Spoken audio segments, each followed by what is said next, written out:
안녕하세요. 강원도 감자이고요. 이제 유튜브 채널이 재밌는 게 시청자들 평균 시청 시간 이런 게 다 나옵니다.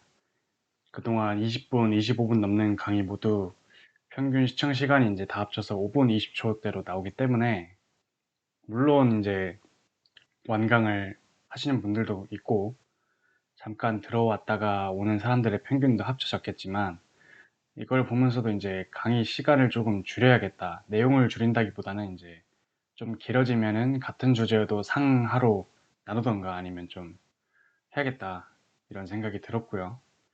그런 과정에서 좀 쉬어가는 의미로 짧게 끝낼 수 있는 다이버전스, 하단 보조지표 이런 애들 좀 풀고 가야겠어요. 오늘은 이제 다이버전스에 대해서 정리를 하고 그 다음 시간부터 이런 다이버전스에 쓰일 수 있는 요소가 되기도 하는 하단 보조지표 뭐 RSI, CCI, MACD, 스토캐스틱 이런 거 좀 보고 가겠습니다. 일단은 다이버전스가 뭐냐부터 시작을 하죠. 영어 단어 다이버전스는 사전적으로 일탈, 의견 차이, 발산 이런 게 있는데 그냥 보조지표랑 실제 시세랑 추세 차이가 있을 때 그때를 우리가 캐치를 해서 쓰면 됩니다.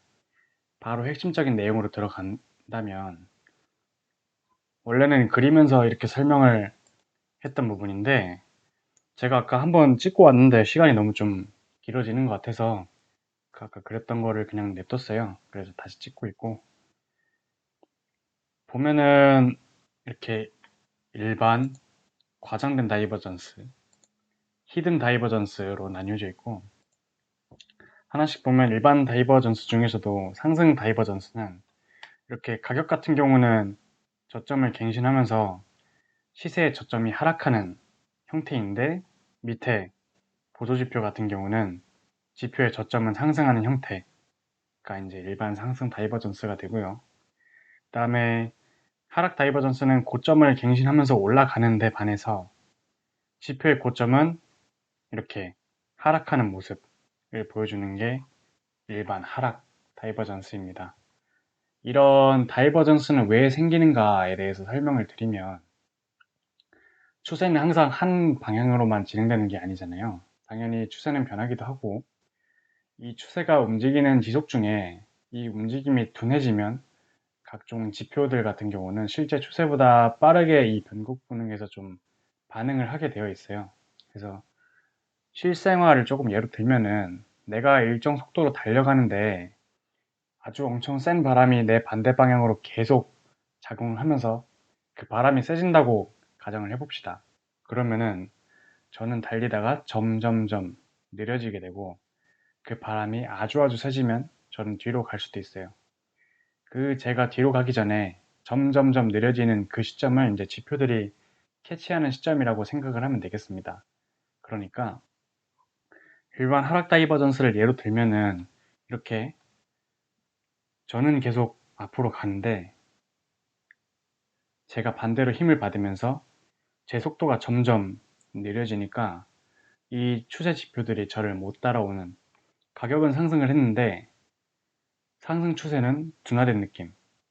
마찬가지로 하단 지표가 추세 지표가 아니라 뭐 거래량 지표랑 좀 비교를 해도 시세 방향에 비해서 매수 매도세가 못 따라오는 현상을 의미를 하니까 이런 반대되는 다이버전스를 추세 반전의 캐치 포인트로서 사용을 할 수가 있는 겁니다. 그래서 다음 보면은 과장된 다이버전스라고 나오는데 메커니즘 자체는 일반 다이버전스랑 똑같아요. 근데 반대가 되어야 될 게 한쪽이 보합이 된 형태라서 신뢰도는 일반 다이버전스보다 조금 낮고요. 그래서 과장된 다이버전스 같은 경우는 처음에 이제 다이버전스를 공부할 때는 헷갈리니까 조금 배제를 해도 되는 게 그렇게 많이 나타나지도 않고 또 신뢰도가 일반 히든보다는 좀 떨어지기 때문에 네, 그냥 이런 게 있다 정도로 알면 될 것 같고요. 그래서 과장된 상승 다이버전스는 아까와 반대로 가격의 저점은 상승이 아니라 이제 가격의 저점은 하락이 아니라 보합이 된 형태고요. 지표의 저점은 상승을 한 형태, 이거를 과장된 상승 다이버전스라고 이야기를 하고, 그다음에 과장된 하락 다이버전스는 아까는 이제 하락 다이버전스는 고점 같은 경우는 계속 올라가면서 가격이 갱신을 했는데 이거는 가격은 보합이 된 상태에서 지표의 고점이 하락된 상태, 이거를 이제 과장된 하락 다이버전스라고 이야기를 하고요. 마지막으로 히든 다이버전스라는 게 있어요. 이거는 이제 히든 상승 다이버전스는 아까 상승 다이버전스와 마찬가지로 저점이 반대인 건 똑같아요. 근데 이거는 오히려 가격의 저점은 올라가고 지표의 저점은 하락되는 현상입니다. 반대로 히든 하락 다이버전스는 가격의 고점은 하락이 되고 지표의 고점은 상승하는 형태를 말하는 건데, 왜 헷갈리게 히든과 일반이 따로 있냐라고 물어본다면, 보통 이제 히든 다이버전스라고 하면은 일반 다이버가 출현한 이후에 나오는 형태가 많고, 아니면 같이 나올 때도 있고, 이런 경우에는 히든 다이버전스를 우선시를 하기 때문에 따로 구분을 하는 거고요. 그래서 예를 들어서 일반 상승 다이버전스가 나온 다음에 히든 하락 다이버전스가 등장을 한다. 그러면 우리는 하락에 좀 더 초점을 둬서 하락 다이버전스를 우선시하게 되는 겁니다. 그래서 이렇게 그려보았는데 조금 헷갈릴 거예요, 처음에는. 그래서 지금부터 하는 말을 잘 들으면 구분하기가 조금 쉬울 것 같고요. 일단은 생각하는 과정을 알려드릴게요. 시세와 지표가 반대네. 그러면 바로 이제 다이버전스긴 하다로 가는 겁니다. 그래서 이제 그 반대인 상태에서 뭐가 반대인지를 따져야 되는 게, 고점끼리 반대인 상황이 있고 저점끼리 반대인 상황이 있어요. 근데 또 주의를 해야 될 게, 어떤 거는 저점끼리 연결을 해놓고 고점끼리 연결한 것과 비교를 해서 반대가 되는 게 아니라, 이렇게 고점 연결해서 반대가 되는 걸 캐치를 하고, 저점 연결해서 반대가 되는 거를 캐치를 해야 된다는 겁니다. 그래서 저점끼리 반대면은 결론적으로 상승 다이버전스고요. 고점끼리 반대면 이제 반대니까 하락 다이버전스가 되는 겁니다. 외우실 때 이제 저점에서 상승이 나오고 고점에서 하락이 나온다라고 그냥 이렇게 외워도 되고, 이런 다이버전스 같은 경우는 자주 쓰다 보면 그냥 몸에 있게 되어 있습니다. 그래서 뭐 그래서 이제 여기까지 상승과 하락으로 구분을 해 놨고, 그 다음에 저점끼리 반대인데,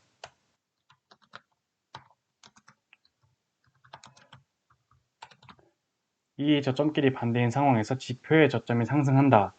그러면은 일반 상승 다이버전스라고 하고, 반대로 가격의 저점이 상승을 해서 반대가 이루어졌다. 그러면은 히든 상승 다이버전스라고 얘기를 합니다. 그 다음에 하락 다이버전스도 똑같이 따지면 되겠죠.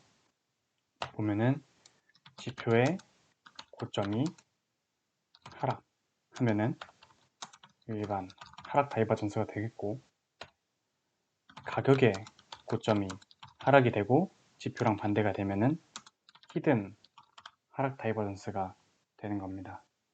그래서 이 내가 고점이 이제 반대인 하락 다이버전스를 캐치했죠. 그러면 일단 하락에 초점이 맞춰졌어요. 근데 지표의 방향과 내가 본 방향이 일치한다. 그러면은 일반 다이버전스를 적용시키면 되고, 이제 지표가 반대여서 가격의 방향이 내가 본 하락 상승 다이버와 일치하는 방향이다라고 하면은 그때는 히든 다이버전스로 얘기를 하는 겁니다. 즉 다시 이제 한마디로 정리하면은, 처음에 시세와 지표가 반대다. 그러면은 다이버전스네. 그 다음에 고점이 반대냐, 저점이 반대냐를 보고 상승, 하락 다이버전스를 캐치를 한 다음에, 그 다음에 내가 상승이나 하락 다이버로 캐치를 했는데 지표 방향이 그에 상응을 한다면 일반 다이버전스, 그리고 그렇지 않으면 히든 다이버전스로 구분을 하면 됩니다. 이제 바로 실전 차트로 가보면 될 것 같아요. 그래야 이제 어떻게 제가 다이버전스를 찾는지 이런 게 조금 보일 것 같아서 보면은 비트코인 1시간 몽으로 한번 볼게요.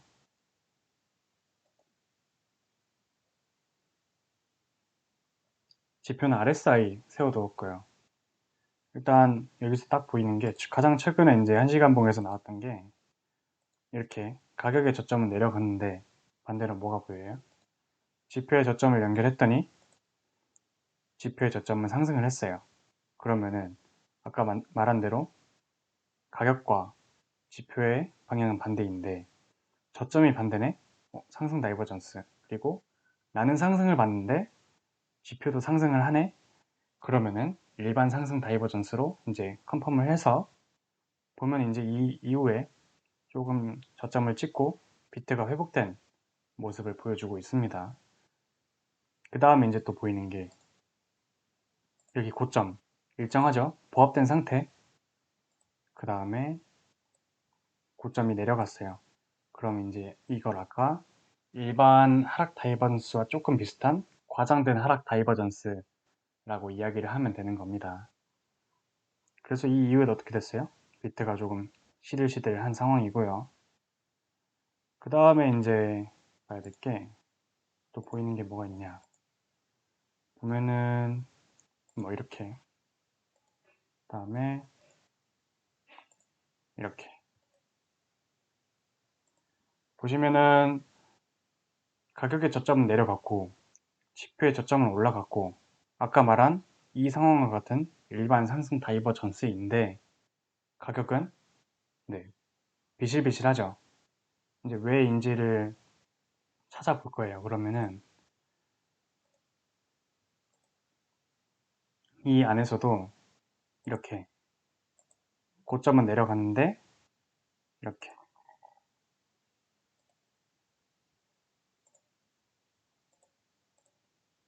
가격의 고점은 내려갔지만 지표의 고점이 상승하는 고점끼리 반대니까 하락 다이버전스인데 지표의 방향은 내가 본 하락과 반대로 상승을 했으니까 이거는 히든 하락 다이버전스가 되는 거고 마찬가지로 뭐 여기도 이렇게 다음에 이렇게 똑같이 히든 하락 다이버전스가 만들어졌어요. 근데 아까 제가 말씀드리기를 히든 하락 다이버전스가 일반 상승 다이버전스 뒤에 나오면 뭐를 우선시한다고요? 네, 히든 하락 다이버전스를 우선시하기 때문에 여기 보면 이 하락 다이버전스, 히든 하락 다이버전스 이후로 비트는 여전히 비실비실한 모습을 보여주게 되는 겁니다. 또 이제 보면은 좀 크게 볼 수도 있어요. 이렇게 보면은 고점은 여기부터 계속 올라갔죠. 그래서 지표는 근데 고점이 계속 내려가는 상황. 아까 말했듯이 고점끼리 반대네 하락 다이버전스. 그 다음에 지표가 내가 보는 하락과 일치하게 하락. 그러면 일반 하락 다이버전스. 그래서 이런 다이버전스가 이제 보면 여기와 여기까지만 보고 하락 다이버전스네 하고 떨어지겠다 할 수도 있는데 이렇게 점점 더 고점을 올려 세우면서 이제 더 다이버전스를 연장시킬 수도 있고 그러면 이제 그 다이버전스의 힘이 좀 세지는 거죠. 더 오랜 기간 누적되어 온 다이버전스이기 때문에 그래서 이 넓은 고점 하락 다이버전스 이후에 어떻게 됐어요? 비트는 떨어졌죠. 이런 식으로 이제 자유자재로 그냥 차트를 왔다 갔다 하면서 이렇게 빈 차트에서도 그냥 저점과 고점끼리 연결을 해보면서 이제 뭐가 반대가 되는지 이런 것들을 조금 체크를 하면서 다이버전스가 나오는 거를 조금 알 수 있고 제일 이제 안 헷갈리게 하려면 어떻게 된다? 반대인 걸 보고 고점이 반대네 하락 그 다음에 내가 하락으로 봤으면 지표의 방향이 이렇게 하락하는지 그러면 일반 하락 다이버전스고 아니면 이렇게 히든 하락 다이버전스로서 일반 상승 다이버전스 뒤에 나오는 현상을 캐치할 수 있다. 그래서 차트에 당연히 100%는 없고 신뢰도의 문제일 뿐 그래도 이제 생각보다 익숙해지면 은근히 쓰기 좋은 게 이 다이버전스이기 때문에 이렇게 설명을 조금 드려보았고요. 오늘 강의는 여기서 빠르게 마치도록 하겠습니다. 한 10분 걸렸나요? 15분? 금방 한 것 같은데. 듣느라 고생 많으셨습니다.